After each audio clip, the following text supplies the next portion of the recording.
Long before humanity walked upon the earth, before the very first breath of life stirred in the soil, there was only heaven, a realm of boundless light and infinite goodness. In this perfect, divine world, every angel existed to reflect the majesty of the Creator.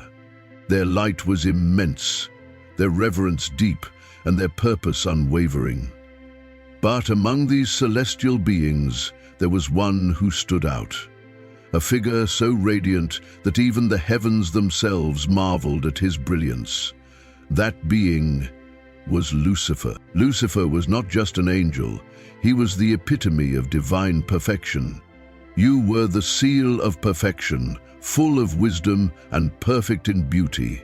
He was God's masterpiece, a being created to reflect the glory of the Creator like no other. His wisdom surpassed all others, his power unmatched, and his beauty beyond compare. The other angels looked to him with admiration, seeing him as a being of unparalleled greatness. He was the very first of God's creations, sculpted by his hand, a creation of such wonder that God himself delighted in it. But, as with all stories of great promise, something went wrong. Lucifer's brilliance, his beauty, his wisdom, everything that made him extraordinary, became the very tools that led to his downfall. You were blameless in your ways, till wickedness was found in you. That was the moment when Lucifer, in the fullness of his perfection, began to seek more. What had been a gift became a curse. His ambition, once a flame that lit the heavens, began to burn with destructive pride. He became the very source of all evil, the father of corruption, the prince of darkness. His fall from grace was not just an individual tragedy. It left a scar in heaven itself. Paradise, once pure and radiant, could never be the same. Even as light returned, it was forever dimmed by the memory of betrayal. The perfect world that had existed for so long was shattered, and the heavens would never again be as they once were. Lucifer's story is not just one of pride and rebellion. It is a stark warning of how even the most brilliant can fall. It is a tale that echoes through eternity, asking the haunting question, how did a being so perfect, so magnificent, become the very embodiment of evil? In this video, we're going to dive deep into the fall of Lucifer. We'll explore the reasons behind his transformation from the morning star to the Prince of Darkness. What led to his rebellion, and how does this ancient story resonate with us today?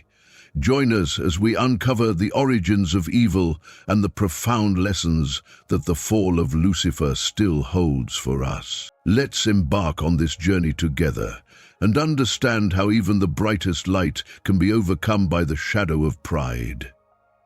Long before Earth was formed, and before humans walked upon its surface, the heavens were an expanse of perfect harmony.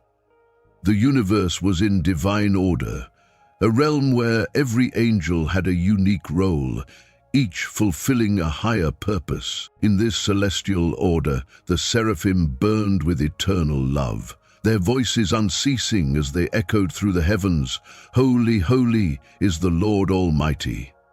These angelic beings were the living flames of devotion, their very existence a reflection of God's purity and holiness. Beneath them, the cherubim stood as guardians of divine wisdom and protectors of the sacred secrets of the universe. Their very presence shielded the realm from any impurity, guarding against anything that would threaten the divine order. Next came the archangels and angels, warriors, messengers, and guardians of humanity. Archangels like Michael and Gabriel were the celestial warriors who delivered God's most crucial messages, wielding their swords in the defense of divine order. The angels, closest to humanity, were the protectors of souls, guiding and accompanying us on our journey through life, always standing guard against evil. In the midst of this divine perfection, God desired to create something truly extraordinary. A being who would reflect his wisdom, beauty, and power. So, from his boundless love, God created Lucifer, the seal of perfection, full of wisdom and perfect in beauty. Lucifer wasn't just any angel. He was God's masterpiece, the first and most beautiful of all creations. His wisdom was unmatched, and his beauty was unsurpassed. Lucifer's brilliance shone brighter than any other being in the heavens. He was the leader of the heavenly choirs, his voice an instrument of praise that lifted all the angels in worship to the Creator. Even Michael, the greatest of warriors, admired Lucifer's wisdom. But in Lucifer's brilliance there lay a hidden danger. The beauty and wisdom that God had gifted him soon became the very thing that led to his downfall. He was consumed by pride, blinded by the light of his own perfection. As the Bible tells us, your heart became proud on account of your beauty, and you corrupted your wisdom because of your splendor. What was once his greatest gift turned into a curse. The wisdom that once inspired others became the tool that destroyed him. His desire for glory led him to want more. He wanted to ascend above God's stars. In his heart he said, "I will ascend to the heavens. I will raise my throne above the stars of God." And in that instant, rebellion broke out. The peace and order of heaven were shattered. Lucifer, once the most magnificent of all angels, became the architect of evil and suffering. The rebellion began with a simple but powerful idea. Lucifer wanted to elevate himself above the Creator. The heavens themselves trembled.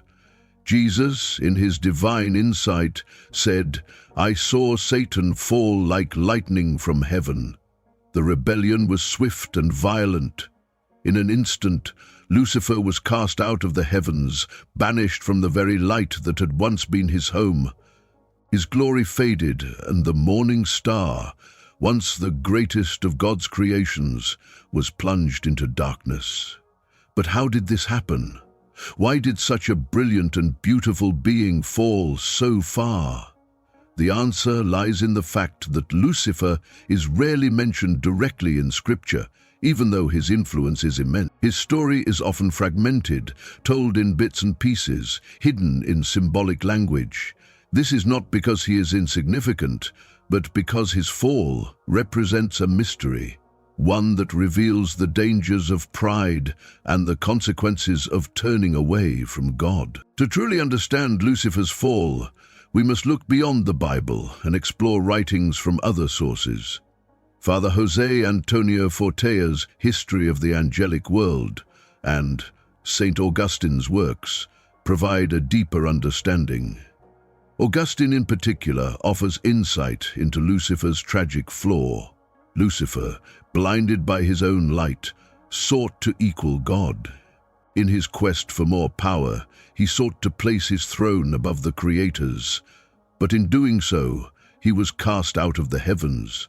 His fall serves as a powerful reminder that no matter how brilliant or beautiful one may be, pride will always lead to destruction when it turns away from God's perfect light. This story isn't just the story of Lucifer. It's a timeless warning to all of us about the dangers of pride and the importance of humility before God. Lucifer's fall from grace serves as an eternal lesson. No one, no matter how exalted, can rise above the Creator. Let's now explore how Lucifer's once radiant soul began its tragic descent. It all began with a faint, almost imperceptible flicker of thought. At first it was barely noticeable, just a small question passing through Lucifer's mind. What if my light could shine brighter? What if my glory didn't always need to serve another? These were the beginnings of an idea, subtle and nearly undetectable, but like a seed planted in fertile soil, these thoughts began to grow. Slowly, the idea took root, and in the silence of his own mind, Lucifer started to imagine a new destiny for himself. He saw himself not as a servant of the Creator, but as one who would reign, seated on a throne, receiving the praise he believed was his due. As time went by, the internal voice grew louder. Each duty he performed, each role he fulfilled, made him feel as if he were being held back. He began to long for something more, something higher, something beyond the role he had been given. But heaven remained, as it always had, perfect, harmonious, unchanging. Yet, within Lucifer, something began to shift. His once brilliant light grew dimmer, more distant, like a star slowly losing its radiance. The other angels noticed.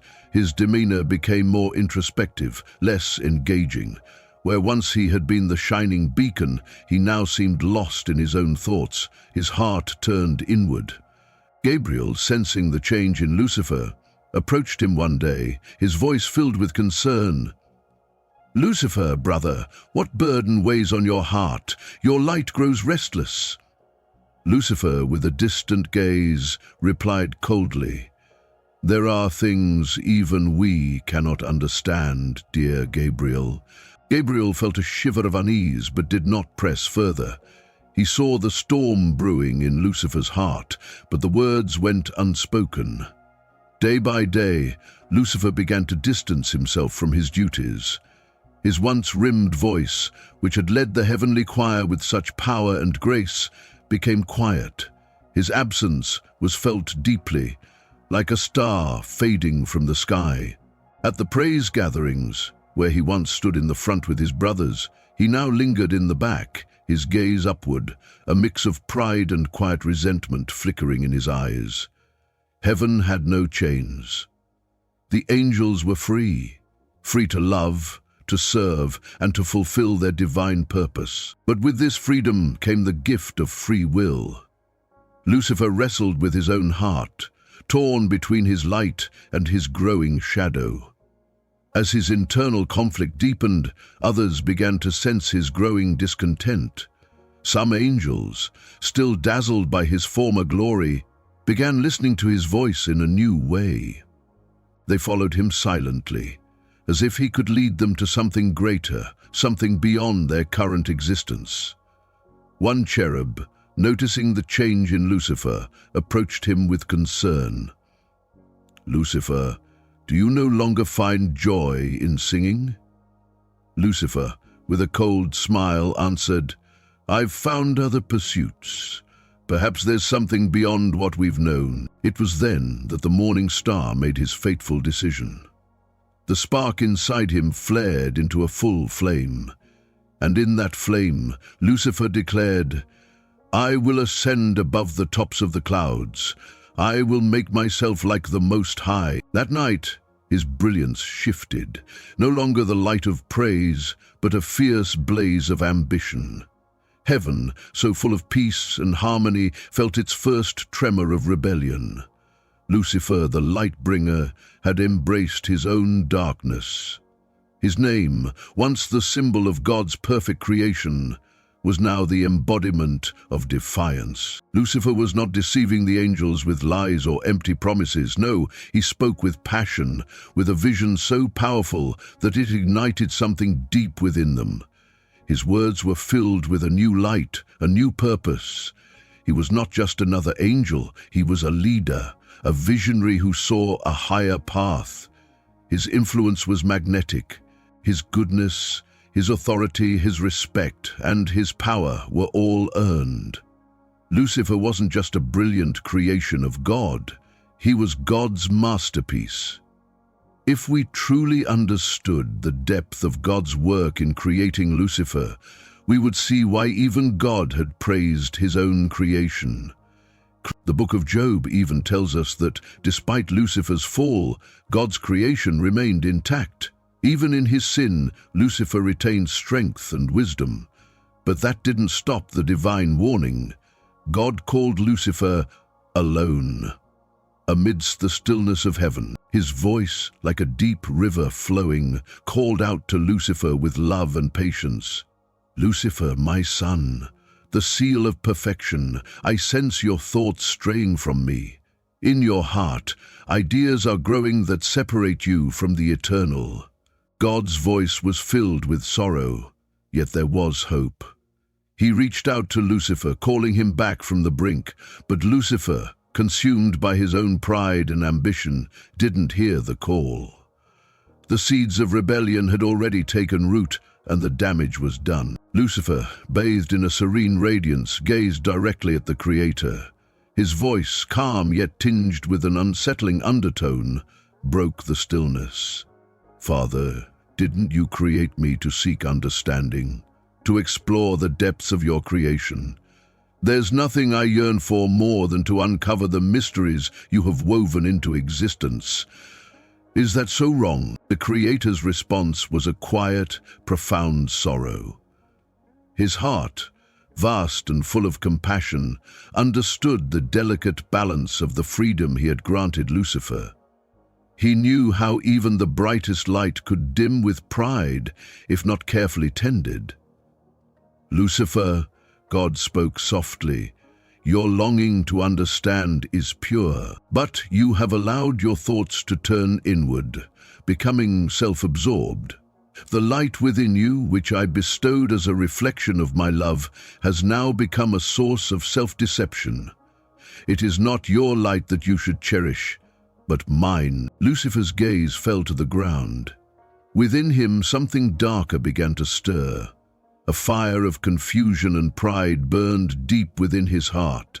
"My Lord," he said, his voice trembling slightly, "I have sought nothing that is not yours.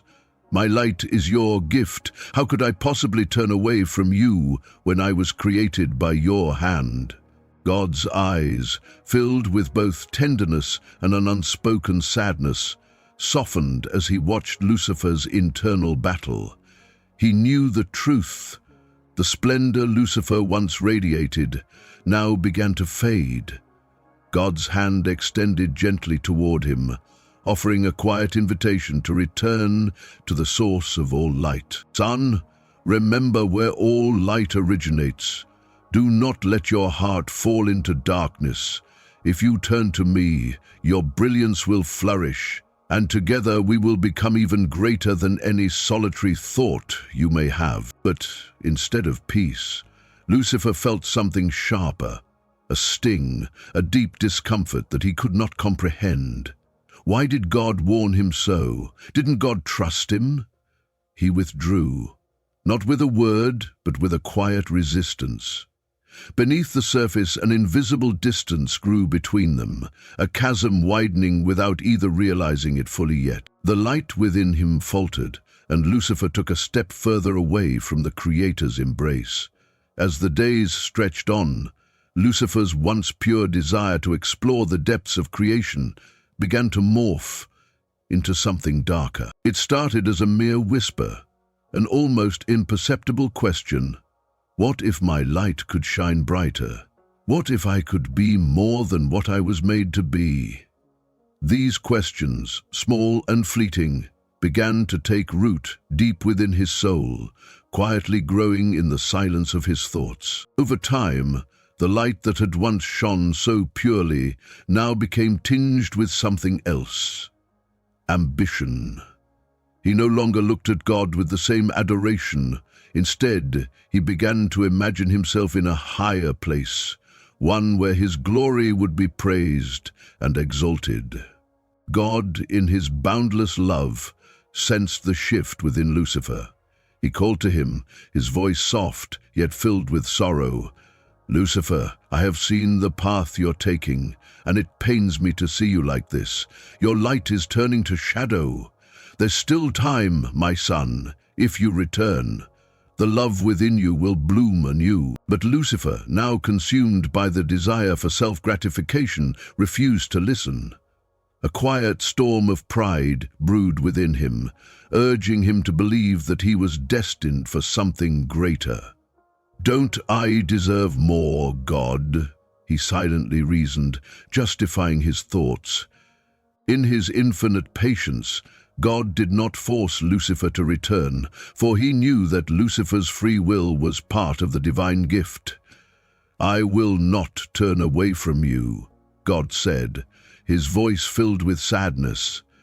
"But you are free to choose." The weight of God's sorrow was immeasurable. He knew he was losing Lucifer, his most radiant creation. But even in the face of this loss, God's love remained. He continued to extend his mercy, even as Lucifer drew away. Heaven held its collective breath, sensing that a great moment was approaching. God, in his wisdom, decided to give Lucifer more time to reconsider, to grow in humility, and to choose loyalty over pride. "And so," he spoke once more, his words filled with both love and caution, "My son, a great revelation approaches, and when it comes, the wind will be strong. The tensions in your heart will be intense, like a storm tearing through the sky. You must prepare yourself, root yourself in obedience, for the test will be great." Lucifer, still holding on to his belief in his own greatness, listened with a heart divided. Kneeling before God, his voice was quiet, yet firm. "Father, whatever the test may be, I desire to obey your commands. I cannot promise I'll be perfectly faithful, but I swear my desire is to be loyal. My heart still burns with your love." Though these words were true in part, the seed of pride still grew within him. Deep inside, Lucifer thought, "Am I not the one who shines most brightly?" God, in his infinite patience, gave Lucifer yet another chance, extending the opportunity for redemption. He postponed the revelation, allowing Lucifer more time to reflect, to humble himself, and to rediscover the love that had once defined his being. "Lucifer, this test will not be easy. Even when it seems the wind carries you away, you must remember your origin, your essence. You must remember that all light comes from me." And yet, Lucifer's temptation mirrored the earliest sin, like that of Adam and Eve in the Garden of Eden. In a paradise of perfect love and peace, the serpent planted the same lie that Lucifer would later believe. "You will be like God, knowing good and evil." This whisper stirred a dangerous longing in Lucifer's heart. He wanted to be more than what he was created to be. The free will God had given him, once a gift, became the very doorway through which Lucifer's pride entered. As he turned away from the light that had once sustained him, the harmony of heaven was shattered for the first time. Georg Dilhim, and as heaven knew light, now it knew shadow. Lucifer, once the morning star, now embraced a path that led him away from the very light that had been his source. His ambition clouded his judgment, and in that moment, the fall began. The heavens had always been a place of perfect harmony, but even in this peace, there was something profound awaiting the right moment. God, in his infinite patience and wisdom, had delayed a moment of revelation that would forever alter the very fabric of existence. Lucifer, the one who had once basked in the light of the Creator, was now at a crossroads, his heart hardened by pride. But even in this, God still held out hope. In his eternal love, he called to Lucifer, urging him to return. "My son," God said softly, "the time of revelation approaches. You must prepare yourself." It was a warning wrapped in the deepest of love, for God knew that Lucifer's pride had begun to cloud his once radiant light. God believed with all his heart that Lucifer could change, that love could heal what pride had wounded. But the time for waiting was drawing to a close. Heaven itself seemed to hold its breath, for a great moment was on the horizon, a moment not only for Lucifer, but for all of heaven. The tension was palpable, every angel could feel it, the stirring of something so immense that it would shake the heavens to their core. The day arrived. God summoned all of heaven's hosts, his mighty angels, both great and small, into a grand assembly. The firmament seemed to shimmer with divine energy. A hush fell over all creation. Every celestial being stood at attention, knowing that something extraordinary was unfolding before them. Then God, in his infinite majesty, spoke.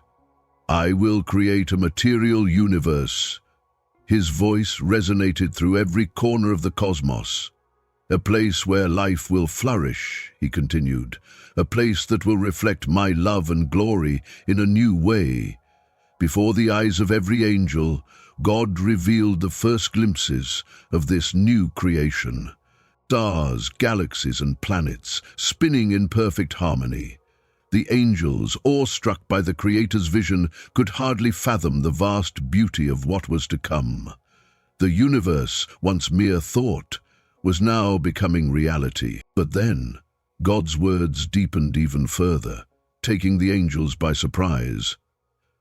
"I will not only create this universe," he declared. "On that world, I will create beings in my image and likeness. They will be called humans. They will be of flesh and spirit, a blend of heaven and earth." A murmur rippled through the heavenly assembly. Yet God was not finished. "And more," he said. "In that same place, I myself will become flesh. The second person of the Trinity, my Son, will take human form. His name will be Jesus Christ, and in that humanity you shall worship me." The heavens fell silent. The angels stood frozen in awe. God, in all his majesty, was asking them to worship him not just in his divine form, but as a humble man, fragile and mortal. The idea was so profound, so beyond their comprehension, that many angels could scarcely grasp it.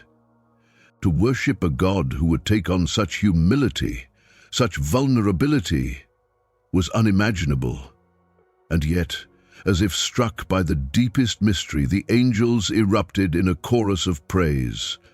Their voices rang out, filled with awe and joy at the depth of God's love that was being revealed. They marveled at how the light of lights would take on the form of a humble human, and how that love would transform all of creation.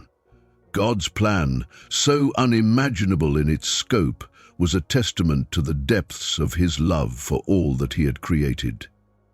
It was a mystery that transcended heaven itself. The angels couldn't help but praise their Creator, for they knew that this was not just a plan, it was the foundation of something far greater than they had ever imagined. A new chapter was beginning in the story of creation, one that would unfold across time and space, forever changing the course of all things. They stood in awe, humbled by the mystery of it all, knowing that they were witnessing the greatest revelation in the history of the cosmos. The incarnation, a mystery that should have filled the heavens with awe, began to unravel Lucifer's heart in a way no one had ever imagined. God, in his infinite wisdom, had revealed a plan so profound, so sacrificial, that it left even the celestial realm stunned.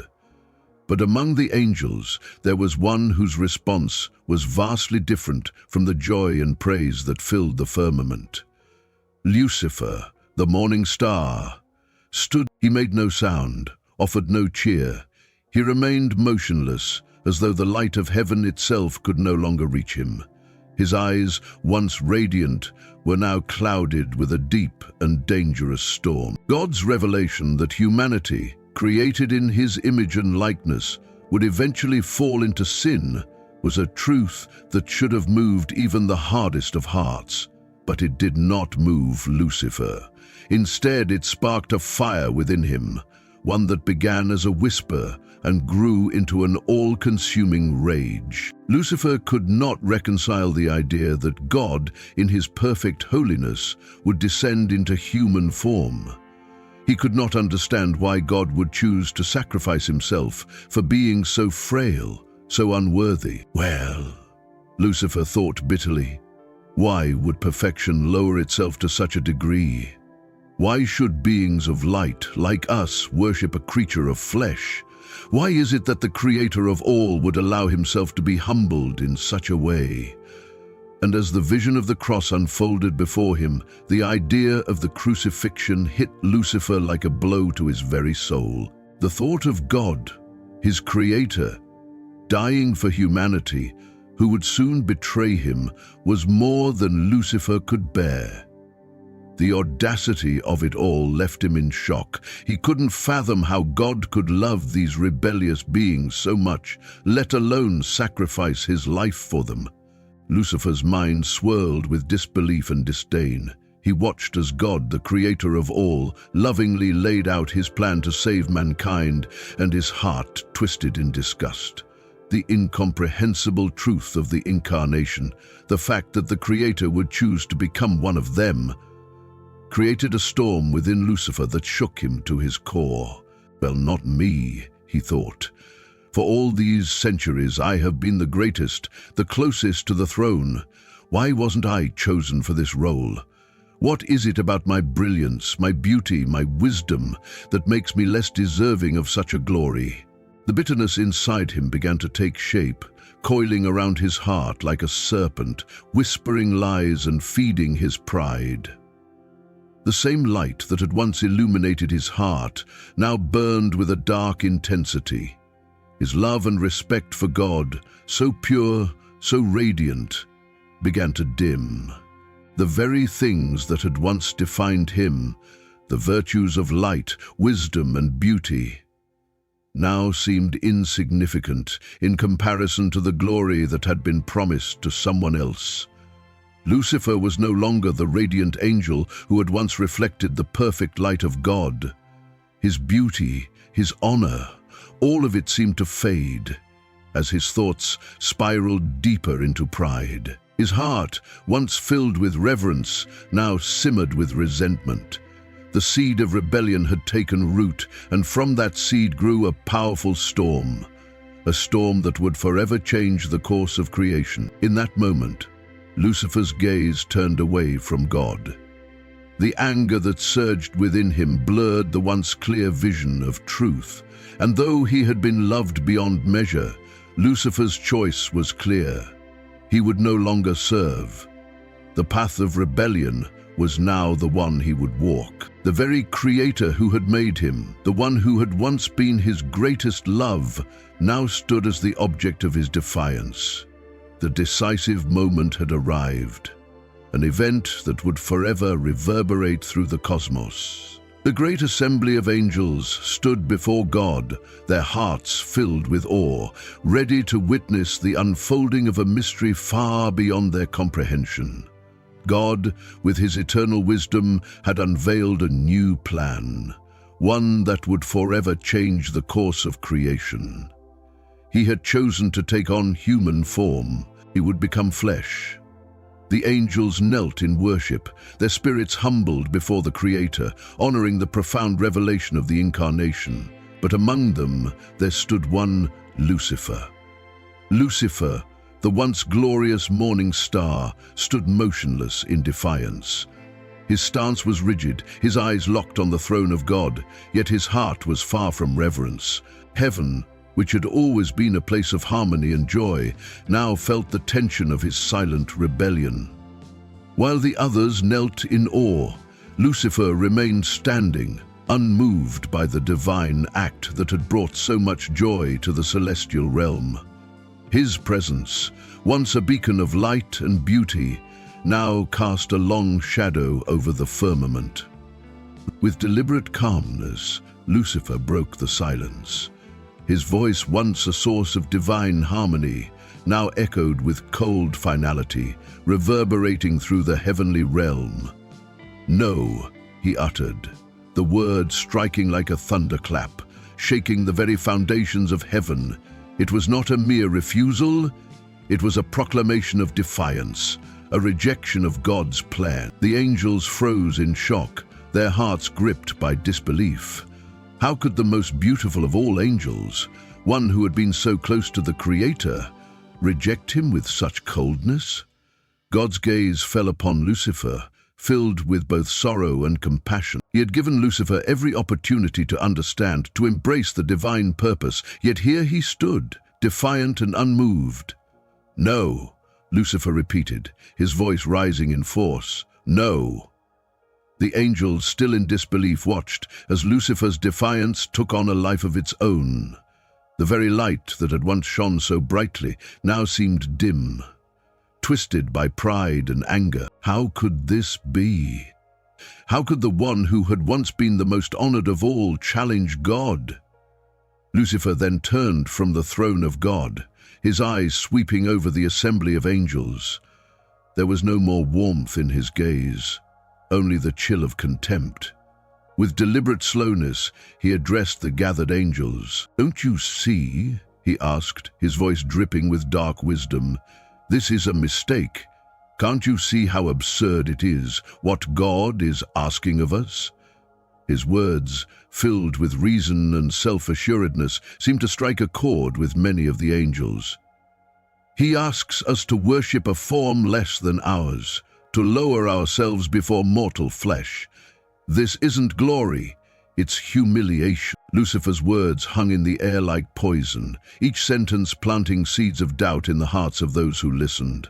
His arguments were logical, grounded in a twisted vision of truth, and they began to take root. "God asks us to bow to something beneath us," he continued with growing passion. "We, who are made of pure light, who have been exalted above all others, should not lower ourselves before something so insignificant." His voice grew colder, more persuasive as he spoke. "Why should we worship something lesser than ourselves? Why should we bow to flesh, to something that will decay?" The angels stood in stunned silence, their minds and hearts wrestling with the words that Lucifer had planted. His reasoning, so compelling, seemed impossible to ignore. They had always worshipped in purity, believing that God's will was the highest calling, but now they were being challenged. His words carried with them a dangerous clarity, a logic that was difficult to dismiss. Lucifer's rebellion had begun to take shape. Doubt had been sown, and with it the seeds of rebellion. As Lucifer continued to speak, the heavenly hosts began to feel the weight of his words. The purity of their worship, their devotion to God, was now clouded by uncertainty. Would they remain loyal, or would they follow Lucifer into the shadows of pride and self-glorification? Heaven, once a place of perfect harmony, now stood at a crossroads, a turning point where everything could change. The tension in heaven had reached its breaking point. Lucifer, his charisma shining as brightly as ever, stood before the assembly of angels, his gaze cold and resolute. The pride that had been festering within him now manifested in full force. The once luminous morning star had fallen, and his words, like poison, echoed in the hearts of those who listened. His arguments were subtle, seductive, a dangerous combination of rebellion and reason. "Is God asking the impossible of us?" Lucifer's voice rang out, his words echoing in the minds of the angels, planting seeds of doubt. "Is it fair that we must bow before a human form, before something so low?" His voice, filled with logic and clarity, pierced through the hearts of the celestial beings. For some, the thoughts were too troubling to ignore.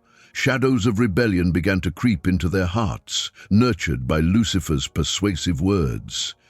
It was the first crack in the perfect harmony of heaven, a dangerous shift. As Lucifer spoke, his words became even more dangerous, each phrase imbued with a mix of defiance and wisdom. There was no denying the authority in his tone, the power of his message. He wasn't just making a case, he was planting an idea, a seed that, if left unchecked, could lead to irreversible. The angels were listening, their loyalty beginning to waver. They had always revered God without question, but now Lucifer was challenging their very beliefs. His words seemed so reasonable, so compelling, they began to question. not only God's plan, but their own roles in heaven. Then, in the midst of this dangerous discourse, a voice rose, cutting through the tension like a sword.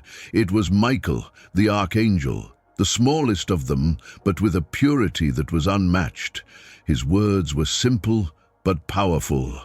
"Who is like God?" With those 3 words, Michael answered all of Lucifer's arguments. It wasn't just a question, it was a declaration of truth. Michael's words reminded the angels of their purpose, of the one they truly served. No being, not even Lucifer, could rival God's greatness. Michael's cry pierced the very essence of Lucifer's rebellion, revealing its flaws. It was a call to humility, a reminder of the Creator's supremacy. Lucifer, upon hearing those words, felt his pride swell with fury. His gaze turned icy, filled with a mix of anger and disbelief. No one had dared challenge him like this before. How dare Michael question his authority? How dare he defy him so openly? With a scornful glance, Lucifer stepped forward, his voice growing cold and venomous. "You are arrogant," he spat at Michael. "Your light has become a shadow, trying to eclipse the Creator. Don't you see? You've placed yourself above God." Michael remained calm, unwavering. His response, though quiet, was filled with an unshakable conviction. "You don't understand love, Lucifer. This isn't about humiliation. It's about love. God becomes flesh for us, and you reject him because you can't bear to be lesser. You've forgotten your place. You've forgotten that all you are is a reflection of his glory. It's not God who lowers himself. It's your pride that elevates you beyond your own being." Lucifer recoiled at the truth in Michael's words. The sting of his own arrogance was too much to bear. His pride, which had once been a source of power, now felt like a wound that he could not ignore. He could not accept the truth that Michael was so freely offering. He turned away, his heart filled with an overwhelming rage. How could Michael challenge him, the most beautiful and powerful of all angels? His very being had been a testament to God's creation, yet now it seemed as though his light had turned to darkness. Lucifer, however, could not let it go. His mind raced with thoughts of betrayal and pride, and he began to whisper in his own heart, "You understand nothing. What we're being asked is humiliation. Why should we, beings made of light, bow before something so inferior?" His words, once filled with a sense of certainty, now sounded like a call to arms, a rallying cry for those who would follow him. "Are we supposed to worship a crucified God?" he continued, his voice thick with disdain. "We glorious beings must kneel before that broken body, bloodied, covered in wounds, suffering beyond measure." More and more angels were swayed by Lucifer's words. The doubts that he had planted in their hearts began to grow. "Lucifer is right," they whispered among themselves. "God cannot ask us to do something that defies logic." Doubt crept in like a slow poison, and the seeds of rebellion were sown. What if God wasn't truly God? What if he was just a very powerful angel? What if he was merely a greater Lucifer? The questions grew in the minds of the angels, and Lucifer's gaze bore into them, intensifying their doubts. His words, no longer just a cry for power, had become a rallying cry for freedom. Freedom from the chains of worship, freedom from submission to a God they now questioned. Lucifer's message had found its mark. His promise of a heaven where they would no longer have to bow, a heaven where their talents and light would be recognized without the need to serve, resonated deeply with the angels. "God has given us free will," Lucifer said. "So why not exercise it? Why not be who we truly are?" The rebellion was no longer just an idea. It was a movement, growing stronger by the moment. The foundation of heaven itself seemed to tremble as more and more angels turned away from God, drawn by Lucifer's promises of glory, freedom, and power. The once perfect harmony of heaven was now shattered, and the battle between light and darkness had begun. As the days passed, Lucifer's growing influence began to spread like wildfire across heaven. The whispers of rebellion, once faint and almost imperceptible, had now become a thunderous roar. Lucifer's voice was a siren call that drew in the most powerful and radiant angels, those who, like him, longed for something more than the life they had been given. No longer satisfied with the roles they had played, these angels, once the very embodiment of God's perfect design, began to follow Lucifer's vision of freedom. A freedom that was, in truth, a prison forged from pride. The only reason they could attain freedom from the loss of eternal life was that they felt Lucifer had never been one to attract the weak, the uncertain, or the timid. No, his followers were the brightest, the most beautiful, the wisest, those who had been created to reflect God's perfect glory. And yet, in the very light that had made them perfect, a shadow was creeping in. Lucifer, with his undeniable charisma, now led them into the darkness, convincing them that they too could ascend beyond their place, beyond their Creator. The morning star, once the most radiant of them all, was now casting a darkness that threatened to engulf all of heaven. In a grand gathering, Lucifer stood tall, his presence overwhelming. His voice rang out like a clarion call, as powerful as it was seductive. "We are the future," he proclaimed, each word imbued with a certainty that stirred the hearts of every angel in the room. "We are the light that refuses to kneel. We will not allow our essence to be overshadowed by an inferior form. If God will not give us the place we deserve, we will take it for ourselves."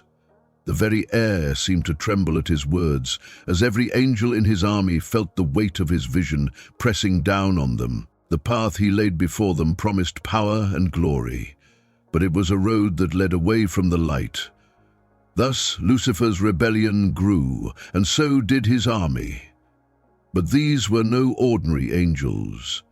These were the finest, the most splendid beings in heaven, transformed from divine instruments of grace into soldiers. Their once pure beauty now burned with ambition, and their desire for freedom became a chain, shackling them to Lucifer's twisted vision. As heaven's peace began to crack, one figure remained steadfast, unwavering in his loyalty. Michael, the Archangel. He knew the stakes of the battle to come, and he knew the cost, but his faith was stronger than any army Lucifer could amass. With his sword held high, Michael made a declaration that would reverberate through the firmament. Who is like God? In that single question, Michael shattered Lucifer's arguments. He called out the heart of the rebellion, the audacity to question the Creator. Who is like God? Michael's words pierced the air with such simplicity, such truth, that they awakened the hearts of those who still doubted. Michael, small in stature compared to Lucifer's imposing figure, was resolute, his purity shining through the shadows that Lucifer had cast. He stood firm before Lucifer's army, prepared to defend heaven with all his might. Lucifer, upon hearing the challenge, turned to face Michael, his fury burning cold. No one had dared to defy him so openly before. He took a step forward, his eyes narrowing in rage. "You are arrogant," Michael said, his voice steady, his resolve unshaken. "Your light has become a shadow, trying to eclipse the Creator. Can't you see? You have placed yourself above God." In those words, Lucifer's pride was laid bare. For a moment, it was as if his very soul had been exposed. The rage that flooded him was immense, but so was the humiliation. Michael's words had struck a wound deep within him, one that could never heal. He looked at the Archangel with contempt, trying to maintain his dignity. But the truth, was undeniable. "You understand nothing," Lucifer spat, his voice trembling with barely contained fury. "Are you so blind that you can't see? What we're being asked is humiliation. I, who was first in his glory, cannot kneel before something so inferior." But Michael, serene and unyielding, did not flinch. His voice, though quiet, carried the weight of 1,000 storms. "You don't understand love, Lucifer. This isn't about humiliation, it's about love. God becomes flesh for us, and you reject him because you cannot bear to be lesser. You've forgotten your place. You've forgotten that all you are is a reflection of his glory. It's not God who lowers himself. It's your pride that elevates you beyond your own being." Those words struck Lucifer like a sword. Michael's unyielding love for the Creator was something Lucifer could not comprehend. He had sought greatness by lifting himself up, but now, in the face of God's humility, Lucifer was exposed as nothing more than an empty shell, consumed by his own pride. Lucifer recoiled, his thoughts swirling in a storm of rage and shame. "Can't you see that God asks the impossible of us?" he whispered, his voice laced with bitterness. "He asks us to renounce who we are, to kneel before an inferior form. Why should we, beings made of light, humble ourselves before something made of clay? Are we supposed to worship a crucified God?" The seeds of doubt took root in the hearts of many angels. "Lucifer is right," they murmured. "God cannot ask us to do something that defies logic." Doubt began to spread like wildfire through heaven's ranks. What if God is not God, some wondered.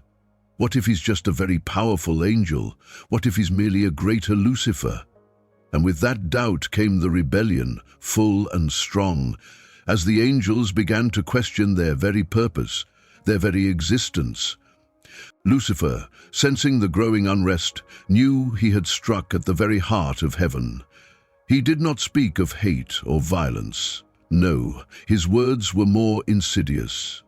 He spoke of dignity, of the greatness of their existence and their right to preserve it. He promised them a heaven where they would not have to kneel to anyone, where their talents would be recognized without the need to bow to a higher power. "God has given us free will," Lucifer proclaimed. "So why not exercise it? Why not be who we truly are?" With that declaration, Lucifer's rebellion was set into motion, and heaven, once peaceful and harmonious, was torn apart. The battle for the soul of heaven had begun. In a once perfect heaven, a silence had descended, a silence filled with an unseen tension, as a great conflict unfolded in the heart of creation. What had once been a peaceful realm, a place of harmony, was now transformed into a battleground. The stakes were far higher than mere physical combat. It was a war between light and darkness, loyalty and rebellion. The angels, beings of pure grace and strength, were now faced with a choice: follow the will of the Creator or give in to the seduction of Lucifer, the fallen morning star. The clash of armies rang out like a symphony of destruction. Waves of fire and thunder echoed throughout heaven as angels fought with all their might. The fallen, once the most glorious beings in existence, fought with a fury that seemed endless, their power fueled by pride and ambition. But the faithful angels, those still loyal to the Creator, fought not out of anger, but out of love. A love that was steadfast and unshaken by the chaos around them. Their hearts were resolute, their faith unwavering. At the front of this battle stood Michael, the smallest archangel, yet the mightiest in spirit. His faith, more powerful than any weapon, shone like a beacon in the midst of the conflict. As he raised his sword high, his voice rang out with conviction. "Who is like God?" This cry, simple yet profound, echoed through every corner of heaven. In those 3 words, Michael's strength was revealed, not in his rank, but in his deep, unshakable belief in the Creator. As he stood against the oncoming tide of rebellion, his faith became a shield, protecting not only himself but also the angels who stood with him. Lucifer, filled with rage, rose to meet him, his wings spread wide, casting a shadow over all who looked upon him. "I was the first. I am the true light," he declared, his voice dripping with arrogance. But these words were hollow, empty echoes of the brilliance he once possessed. The light that had once shone so brightly within him had been corrupted, twisted into darkness. His power, though immense, could not overpower the truth and purity that Michael carried with him. The battle waged on with an intensity that shook the very foundations of heaven. Even angels who were not fighting watched with sorrow in their hearts, feeling the weight of the rebellion. The peace that had once been heaven's core was now shattered, and the celestial order that had governed everything teetered on the brink of collapse. But amid this chaos, something remarkable endured. Hope.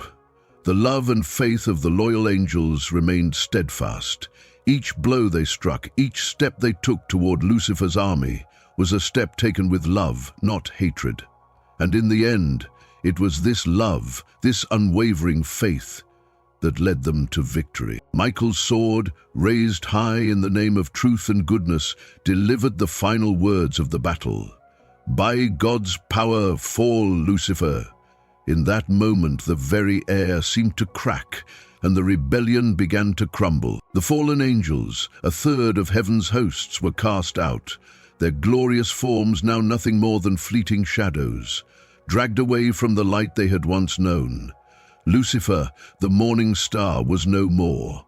He had become Satan, and with him all who had followed him were sent into the abyss. A mournful silence filled heaven. The echoes of battle faded, leaving only the weight of loss. The war had left deep scars, wounds that could only be healed by time and love. But in the midst of these scars, the light had triumphed. The faithful angels knew that, though heaven had been wounded, the Creator's glory had never been dimmed. Truth, faith, and hope had prevailed, and the victory was not one of violence, but of purity, love, and divine strength. As the rebellious angels were cast from heaven, Lucifer, once the brightest and most powerful of all, was now lost in an eternal exile. He and his followers were cast into the abyss, a place of darkness and chaos, where God's presence could never be felt. The light they had once basked in was gone, replaced by an unending shadow.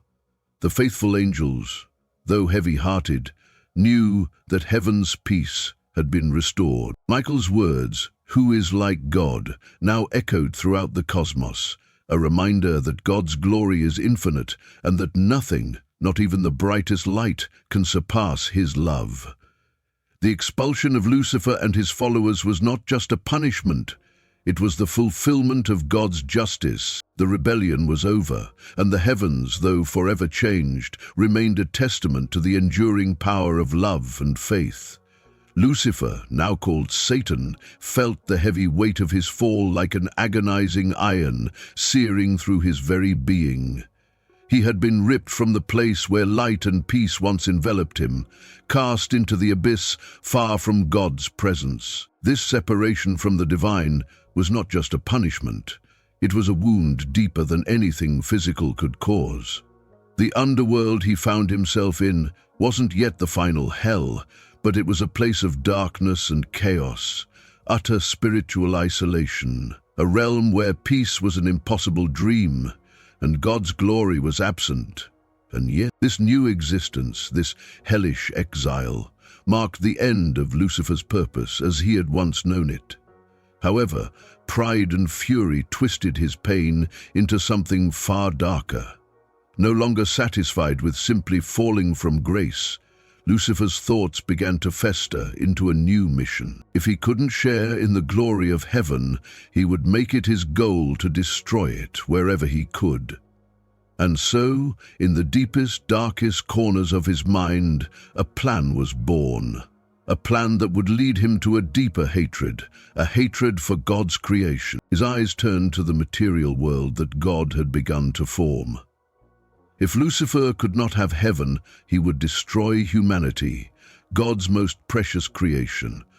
What greater satisfaction could there be than to drag the humans, formed in God's image, into the same darkness that now consumed him?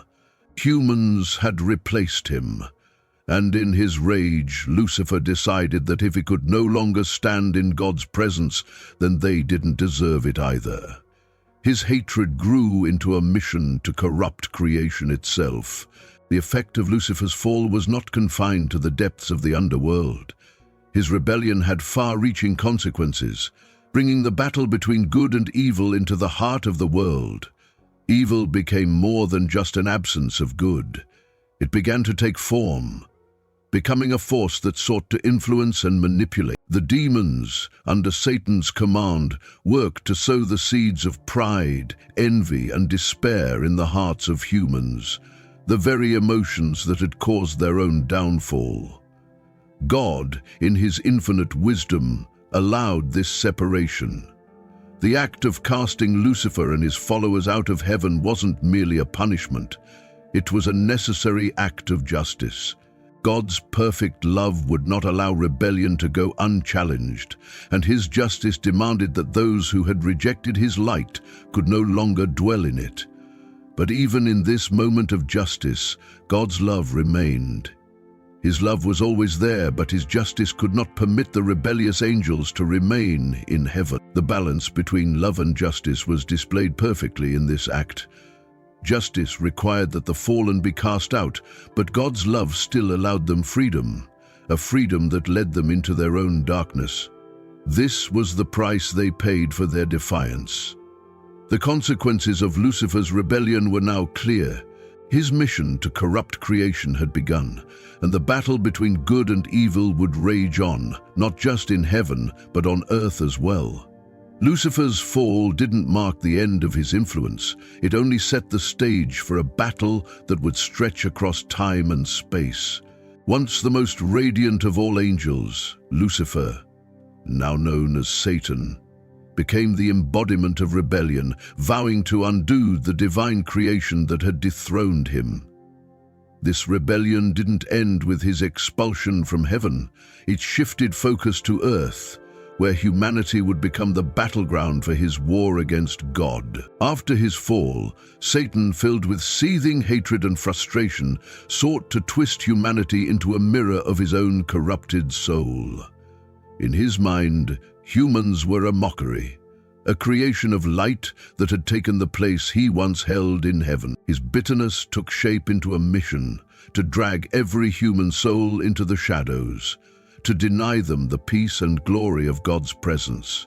He saw them as mere pawns to be manipulated, to lead them into rebellion just as he had fallen. Satan's hatred was no longer just about power, it was about vengeance. If he could no longer bask in the light of God's presence, then neither should humanity. His anger was fueled by the fact that humans were made in God's image, something he would never have again. And so, from the depths of his fall, he plotted to destroy God's most precious creation, mankind. The consequences of Lucifer's rebellion would stretch far beyond heaven's gates.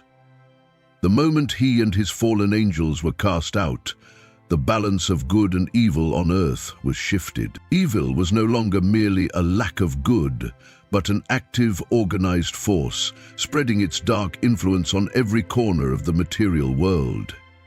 Satan and his demons began to influence humanity, planting seeds of envy, pride, and despair that had once led to their own ruin. This evil was allowed by God not as a form of punishment, but as an act of divine justice. God's mercy was always present, but justice required that those who rejected his light could no longer remain in it. The rebellion had consequences.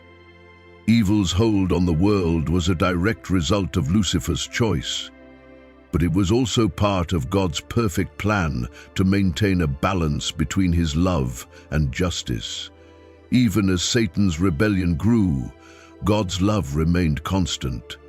His grace, while allowing Satan his freedom, never wavered. The divine equilibrium was clear. Satan and his fallen angels had chosen darkness, and now they would experience the consequences of their defiance. But that didn't mean Satan's work was done. The war between good and evil that had begun in heaven now moved to earth, and Satan would use every opportunity to undermine God's creation. Satan's plan to tempt and destroy mankind found its most symbolic moment in the New Testament, when he confronted Jesus in the wilderness. After 40 days of fasting, Satan, sensing an opportunity to break Jesus' resolve, approached him with 3 temptations designed to weaken his faith. First, he tried to exploit Jesus' hunger, saying, "If you are the Son of God, tell these stones to become bread." When this failed, Satan tried again, taking Jesus to the pinnacle of the temple and suggesting he throw himself down, daring him to prove his divinity by calling for angels to protect him. Finally, Satan offered Jesus all the kingdoms of the world in exchange for his worship, showing the depth of his desire to replace God as the object of all adoration. But Jesus, resolute and unmoved, rejected each temptation with the strength of Scripture. With every rejection, Jesus demonstrated that true power lies not in fulfilling personal desires or proving one's greatness, but in obedience to God's will. Each time Satan's temptations were rejected, it became a reminder that no earthly pleasure or power could compare to the strength found in faithfulness to God. Jesus' victories were not just personal, they were a triumph for all humanity. Through his resistance, Jesus proved that God's truth and power would always overcome the lies and deceit of Satan. This moment in the wilderness wasn't just a clash between good and evil, it was the moment where Satan's grip on the world began to loosen. They were liars, so the claims about the gospel must be true. It was the moment when the power of God's love, truth, and justice became clear. Even though Satan had sought to bend Jesus to his will, Jesus' refusal was an eternal statement. God's love and the power of goodwill always triumph over the darkness. Lucifer's fall may have started the war between good and evil, but it was Jesus' victory that would define the end of the battle. And though Satan continues to sow seeds of doubt and temptation, the ultimate victory belongs to God. Goodness, truth, and love will always prevail. This is the message that echoes through the ages, reminding us that in the end, light will always overcome darkness. Yet the battle between good and evil doesn't end in the desert. Another story of temptation, one that precedes the New Testament, is found in the book of Job. Satan appears before God, challenging the very nature of Job's faithfulness. With arrogance and defiance, Satan asks, "Does Job fear God for nothing?" Satan questions whether Job's loyalty to God is genuine or simply a result of the blessings he has received. In doing so, he challenges not just Job's personal faith, but the very nature of faith itself, implying that no one can remain faithful in times of suffering. Through this challenge, Satan attempts to undermine the core of what it means to be truly faithful. He insinuates that Job's devotion is only skin deep, based on his material comfort and prosperity. But Job's story is one of profound spiritual resilience. Despite being crushed by suffering and loss, Job's unwavering faith remains intact.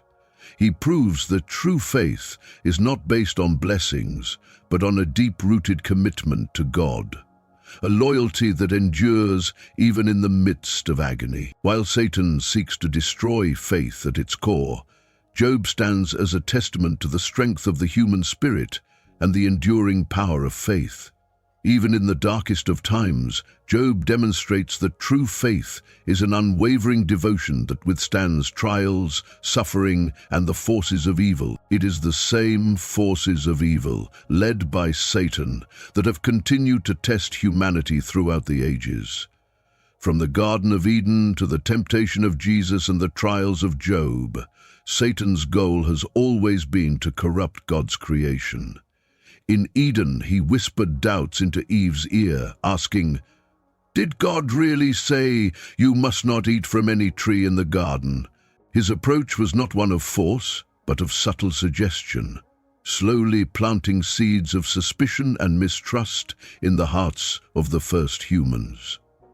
By offering Eve the possibility of becoming like God, knowing good and evil, Satan sowed the desire for autonomy, for self-determination, leading them to act against God's command. Lucifer's temptation in Eden wasn't merely an attempt to disrupt harmony, but a strategic move to create a rift between humanity and God. The fall of Adam and Eve, spurred by Satan's whisper, cast humanity into the shadow of sin. Yet, it was not just the corruption of the first humans that Satan aimed for.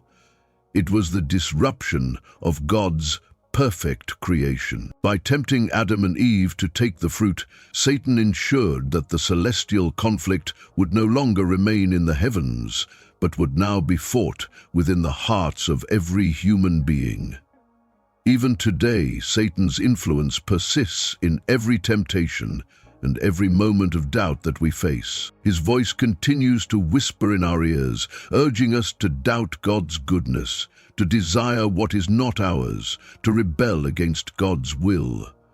But the story of temptation, both in the garden, in the desert, and in the lives of countless believers, reminds us that, though the battle continues, the victory has already been secured. God's grace, love, and truth are far stronger than the forces of darkness, and His light will always overcome the shadows that Satan tries to cast over the world.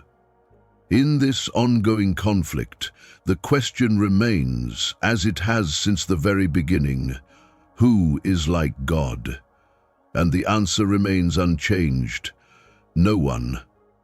And as we reflect on the grand cosmic battle between good and evil, the story of Lucifer's fall and ultimate defeat brings us to the threshold of Revelation, the final chapter where the ultimate clash takes place. For centuries, the conflict between light and darkness has shaped the destiny of all creation, and it continues to unfold before us, revealing the ongoing war within the hearts of humanity. Despite Lucifer's fall from grace, his influence still lingers, like an insidious shadow, seeking to corrupt and darken the hearts of those who... Yet, as always, God's love, grace, and justice ensure that good has the final word. In the book of Revelation, we witness the ultimate fate of Satan, who is no longer the morning star, but the great dragon, the ultimate enemy of both God and humanity. John's vision unveils Satan's final role in the end times, a relentless force determined to corrupt the entirety of creation, to bring darkness where light should shine. As Revelation unfolds, it reveals that the battle between good and evil has reached its peak, and in the final days, the war between light and darkness will be waged with unparalleled intensity. Satan is the great dragon, that ancient serpent called the devil or Satan, who leads the whole world astray. Here, Satan is described as a creature of immense power, an embodiment of deception and destruction. His once radiant beauty has turned to shadow, his heart filled with hatred and pride. This is the same Lucifer who, in the Garden of Eden, first led humanity astray.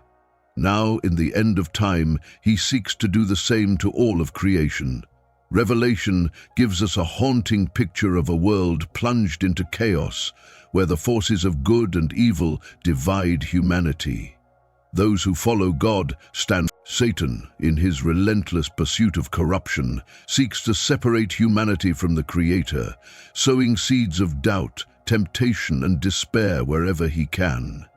His role as the great deceiver has never been more pronounced, as he works tirelessly to turn hearts away from the light. Yet, even in the face of this onslaught, good will prevail.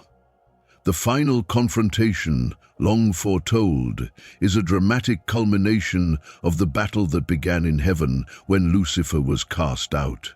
In the end, Satan faces Michael, the archangel, and the heavenly armies, marking the final showdown between good and evil. Who is like God? Michael's cry rings out once more, shaking the very foundations of heaven and earth. It is in these final moments that the true nature of Satan's rebellion is exposed, and the forces of darkness are defeated. Through the revelation of the beast and the false prophet, Satan attempts to establish his own kingdom, a distorted imitation of God's divine rule. He seeks to be worshipped as a god, even if it means leading the world into chaos and idolatry. His ambition knows no bounds, but his plan will ultimately fail. Satan's counterfeit kingdom can never match the eternal glory and truth of God's kingdom. In the end, the light triumphs. Revelation shows the final victory of good over evil, the triumph of God's justice and love. After the great tribulation and the final battle, Satan is cast into the lake of fire, a place of eternal punishment where he will no longer have any power to deceive or destroy. This moment of ultimate justice seals Satan's fate and that of all his followers. They are separated forever from the light of God's presence. Satan's fall in Revelation is the ultimate expression of good's victory over evil.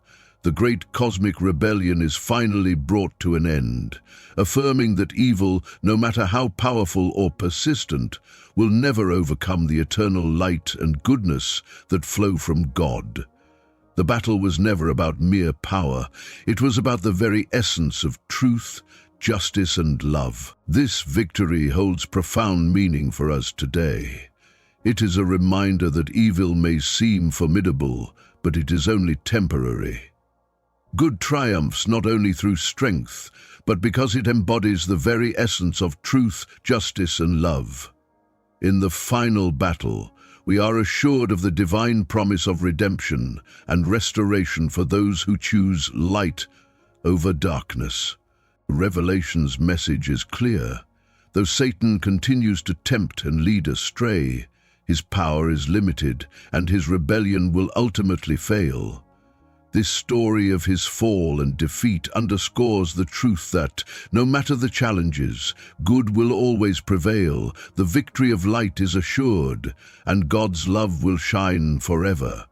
For that which is given, faith, hope, and perseverance are the weapons that will see us through the darkness, reminding us that the final victory belongs to good, and God's eternal light will guide us home. The story of Lucifer's fall is far from over, and what awaits in the book of Revelation will leave you stunned. There, 5 incredible prophecies unfold, revealing the final fate of Lucifer and his pivotal role in the cosmic battle between good and evil. These prophecies don't just speak of a distant past, they lay the foundation for humanity's future and the ultimate triumph of divine justice. Prepare yourself for a journey through the ultimate showdown, where Lucifer's rebellion leads to a final, earth-shattering revelation. This is the epic conclusion to a story that began in the heavens and continues to shape our world today. Want to see how it all ends? Don't wait. Click the video and uncover the truth that will change everything. This is a story you can't afford to miss. Dear brother, if you're going through a lot of troubles in life, we'd like to share with you 3 useful pieces of advice inspired by the content of this video. We hope these tips will be helpful to you. Embrace humility over pride. Lucifer's fall is a powerful reminder that no matter how brilliant, beautiful, or wise one may be, pride can lead to downfall. As seen in Lucifer's story, his once perfect qualities like wisdom and beauty became the very tools of his destruction. In life, it's crucial to stay grounded and remember that no matter how much we achieve, it's essential to remain humble and avoid the trap of arrogance. Humility invites growth, while pride closes doors to opportunities and personal development. Understand the consequences of ambition. Lucifer's desire to rise above even the Creator is a warning about the dangers of unchecked ambition. While it's important to pursue greatness and strive for betterment, it's equally important to evaluate the motivations behind our desires. Are we seeking success to serve others and contribute positively? Or are we driven by ego and the need to overshadow others? Ambition can be a powerful force for good if it's aligned with a higher purpose, but it becomes destructive when it's fueled by self-centered pride. Beware of the gradual shift from light to darkness. Lucifer's fall started with a seemingly small and inconsequential thought, which then grew into a destructive obsession. In our own lives, negative thoughts or desires may seem harmless at first, but if allowed to fester, they can lead to serious consequences. Recognizing small signs of dissatisfaction or pride in our own hearts and addressing them early can help us avoid more significant downfalls. The importance of self-reflection. In the story of Lucifer, his internal struggle and eventual downfall were marked by a lack of reflection and an inability to heed divine warnings. Regular self-reflection is an essential practice to ensure we stay aligned with our values and goals. It's easy to get caught up in the busyness of life, but taking time to pause and evaluate our actions, thoughts, and motivations can help us avoid making choices we might later regret. True leadership is rooted in service, not domination. Lucifer, the original leader of the heavenly hosts, ultimately fell because his leadership became rooted in a desire to dominate and control rather than serve. True leadership is about lifting others, empowering them, and acting selflessly for the greater good. When leadership becomes about seeking personal glory or exerting power over others, it loses its purpose and causes harm to both the leader and those they lead. The strength of faith in the face of challenges. Job's story shows us that even in the midst of suffering, unwavering faith in God can provide the strength needed to endure hardship. Just as Lucifer's rebellion questioned the authenticity of faith, we must realize that genuine faith is not dependent on circumstances or material blessings. It's a commitment to trust in God, even when things seem difficult or uncertain. Don't let negative influences cloud your judgment. Lucifer's ability to influence other angels was driven by his charisma and persuasive words, which led many astray. In life, we may encounter people or circumstances that tempt us to stray from our values, but we must be cautious of those who try to manipulate or sow doubt.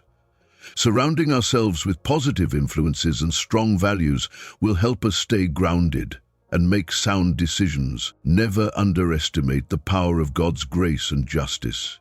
Even in the face of rebellion and evil, God's justice prevailed, and the ultimate victory belongs to good. This assures us that even when it feels like evil has the upper hand, God's love and grace will ultimately prevail. In our personal lives, we can take comfort in knowing that no matter how dark things may seem, goodness and divine justice will have the final say. The importance of humility in success. Success and beauty, as seen in Lucifer's story, can be fleeting if they are not tempered with humility and gratitude. When we succeed, it's important to stay grounded and avoid the temptation to let success become an idol. True fulfillment comes from using our talents for the greater good and remembering the source of our blessings, not from self-aggrandizement or pride. The power of small decisions and thoughts. Lucifer's fall was a result of a gradual shift in his heart, starting with a subtle thought. This illustrates the power that small decisions and thoughts hold over our lives. In our daily choices, it's essential to be mindful of the impact of small, seemingly insignificant actions. Whether it's a thought, a word, or an action, these small things can shape our future and lead us down either a path of growth or destruction.